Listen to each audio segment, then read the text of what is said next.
পরিবেশ ও পরিস্থিতির কারণে অনেক সময় নদী নালা এবং খাল-বিলও শুকিয়ে যায়। কিন্তু জুলাই বিপ্লবের সময় ফ্যাসিস্ট আওয়ামী লীগ সরকার যে সকল মায়ের কোল খালি করেছে, সেই সকল মায়ের অশ্রু কি আর কোনোদিন শুকাবে? দিন যাবে, মাস যাবে, বছর যাবে, যুগ যাবে, কিন্তু এই শহীদেরা আর ফিরবে না কোনোদিন। আর এই শহীদ জননীরা সন্তানের মুখ থেকে মা ডাকও শুনবে না। ছেলেহারা ব্যথা আর বেদনার ভার এবং তিলে তিলে গড়ে তোলা সন্তানের স্মৃতির মুহূর্তগুলো বারবার ভিজিয়ে দেবে শহীদ জননীদের চোখের জমিন। বাংলার জমিন বহুবার রক্তস্নাত হয়েছে, কিন্তু কোনোবার বাংলার মাটিতে কোনো দুঃশাসন টিকে থাকতে পারেনি। এবারও ফ্যাসিস্ট আওয়ামী লীগ ও তার দর্শকদের বুলেটের সামনে জীবন উৎসর্গ করে তেমনটাই প্রমাণ করেছেন বাংলার ছাত্র জনতা। রিকশার পাদানিতে ঝুলে আছে একটা ছেলে, ছেলেটার কপালে বাঁধা আছে লাল সবুজের পতাকা। ছবিটি দেখে মনে হয়েছিল রিকশার পাদানিতে ঝুলে আছে গোটা বাংলাদেশ। জুলাই বিপ্লবের এই ছবিটি নেট দুনিয়ায় বেদনার ভাইরাল হয়ে অশ্রু ঝরিয়েছিল দেশ বিদেশের অগণিত মানুষের। ছবির এই ছেলেটির নাম গোলাম নাফিজ।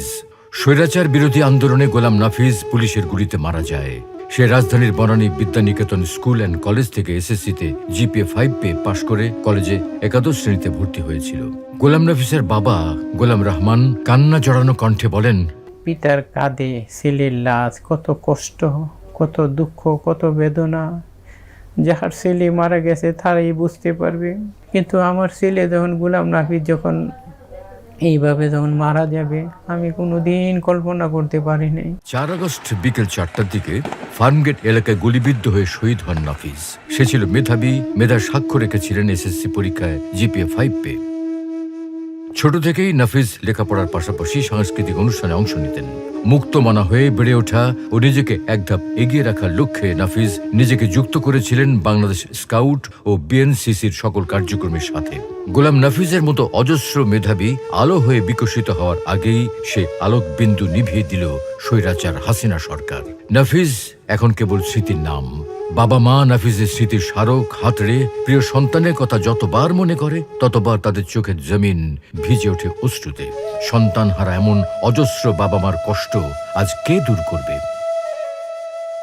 বাংলাদেশের প্রেক্ষাপটে জুলাই বিপ্লব এক স্মরণীয় ঘটনা, যা ইতিহাসের পাতায় এক নতুন অধ্যায়। এই অধ্যায়ের এক একটি পাতার ভার যে কতটা বেদনার, তা কেবল সন্তান হারা বাবা মাই জানে। রিকশার পাদানিতে ঝুলে থাকা শহীদ গোলাম নাফিজ যেন বাংলাদেশের প্রতিচ্ছবি। দেশের এই সাহসী সন্তানের প্রতি রইল আমাদের বিনম্র শ্রদ্ধা।